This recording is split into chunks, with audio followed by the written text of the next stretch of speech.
ونصلي على رسوله الكريم أما بعد. Allah subhanahu wa ta'ala has created the system of life and death to test the human being. الذي خلق الموت والحياة ليبلوكم أيكم أحسن عملا. And this test is to see who has the best deeds from all of mankind. So because life and death are there to test us, it makes sense that many of the things that come in between are also there to test us.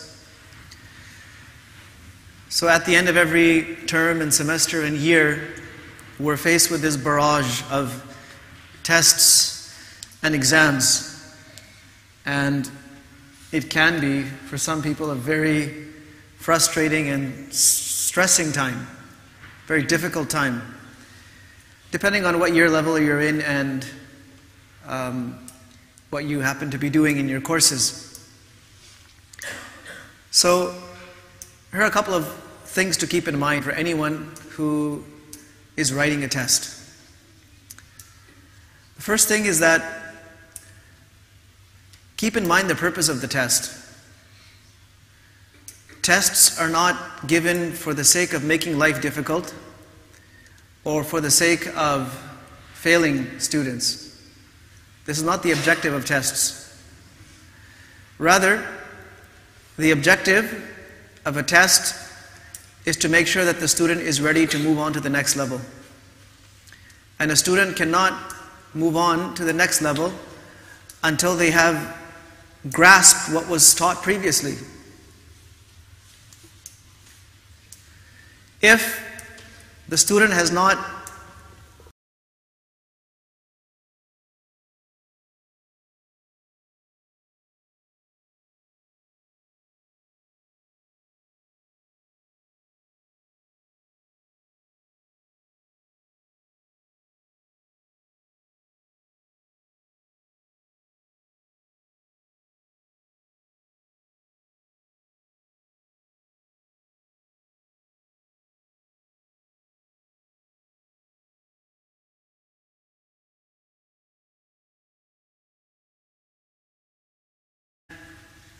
truly, the saying goes in education that it hasn't been taught until it's been learned.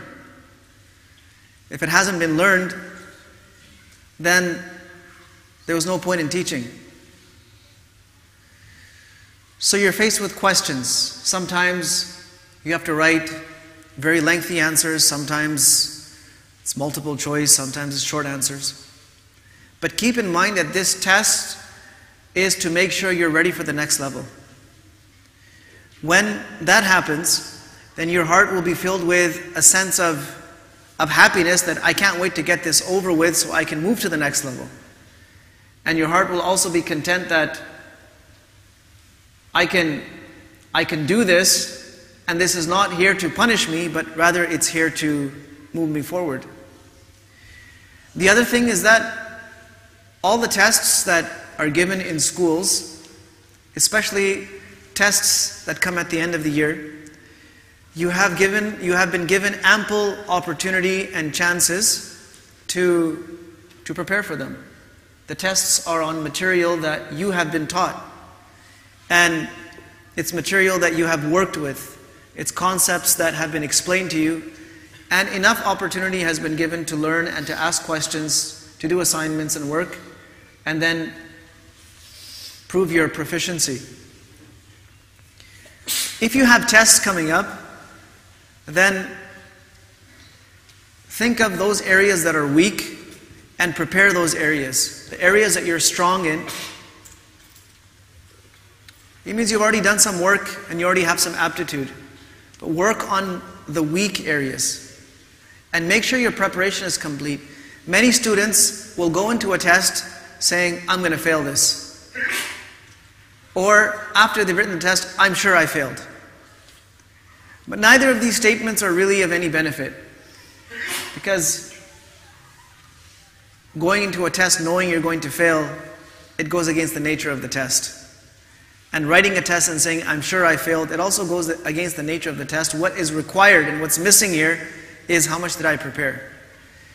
If you have done your job in preparing the way, especially the way the teachers have guided you and assisted you in preparing, then inshallah you'll have a very good chance of doing great on those exams.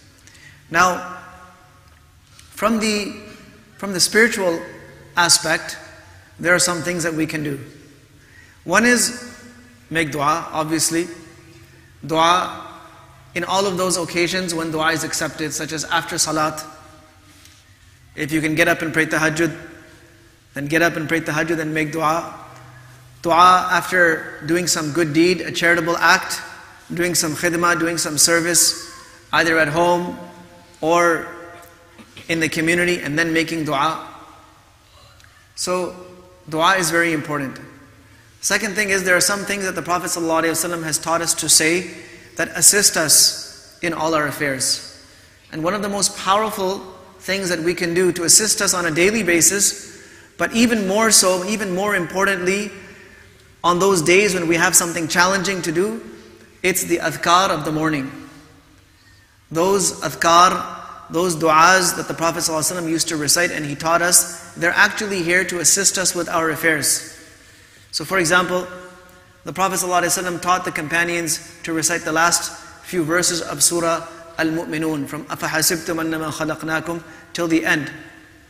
Sahaba radiallahu anhum sometimes would go into very challenging battle situations. But when they had read these ayat, these verses in the morning, they said that we would always end up victorious. Similarly, all of those du'as that the Prophet ﷺ has taught us to recite, those adhkar that he has taught us to recite, make it a habit of reciting those, especially in the mornings of the exam. Praying Fajr on the morning of exam. The Prophet ﷺ tells us that a person who prays Salatul Fajr, he is fi dhimmatillah. He is in the protection of Allah subhanahu wa ta'ala. So make sure you pray your Fajr that morning, along with every other morning of the year. But it doesn't make sense that on one side we're making dua to Allah subhanahu wa ta'ala, but we're missing out on the biggest obligations, and we're saying, oh Allah, you still have to give me what I want. I'm not going to do what you expect from me, but you have to give me what I want. This is not a good dealing to have with Allah subhanahu wa ta'ala.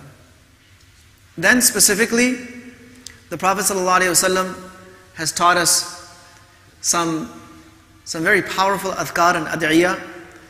A person who recites Hasbi Allahu la ilaha illa huwa alayhi tawakkaltu wa huwa rabbul arshil azim 7 times in the morning and 7 times in the evening, Allah subhanahu wa ta'ala suffices all his affairs. Allah subhanahu wa ta'ala looks after all his matters.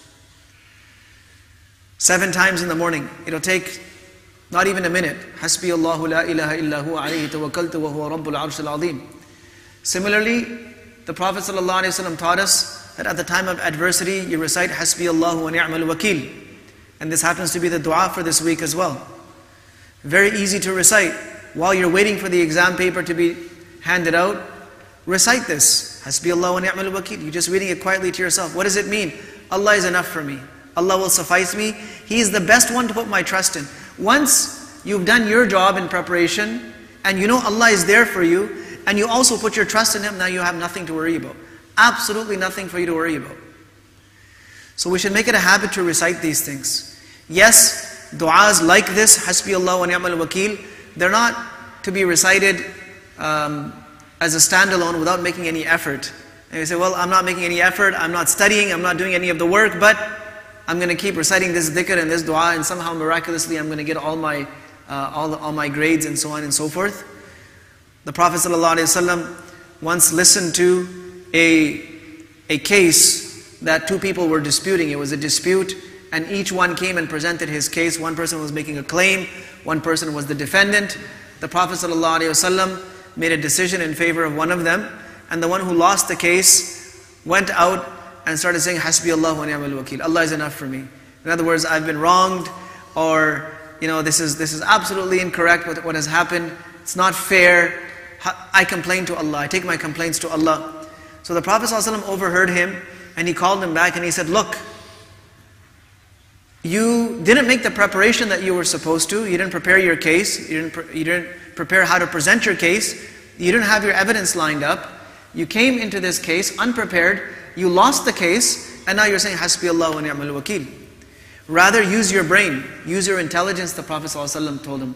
Use your intelligence to do the best that you possibly can. After that, if you feel overwhelmed, say, Hasbi Allah wa ni'mal wakil. And this is also the dua that was recited by Ibrahim alayhi salam as he was being launched into that great fire that Namrud had lit for him. The fire that was so big that no one could come close to it. He had to be put into a catapult and launched into that fire. As he was in midair, being thrown, hurled into this fire, he said, Hasbi Allahu wa ni'mal wakil. And Allah subhanahu wa ta'ala made that fire cool and comfortable for him. So there are some points for us to think about while we're in the midst of these exams. May Allah subhanahu wa ta'ala grant all of you success in the exams of this year. And may Allah subhanahu wa ta'ala grant all of us success in the exams of dunya and akhirah. وصلى الله وسلم وبارك على نبينا محمد وعلى آله وأصحابه أجمعين.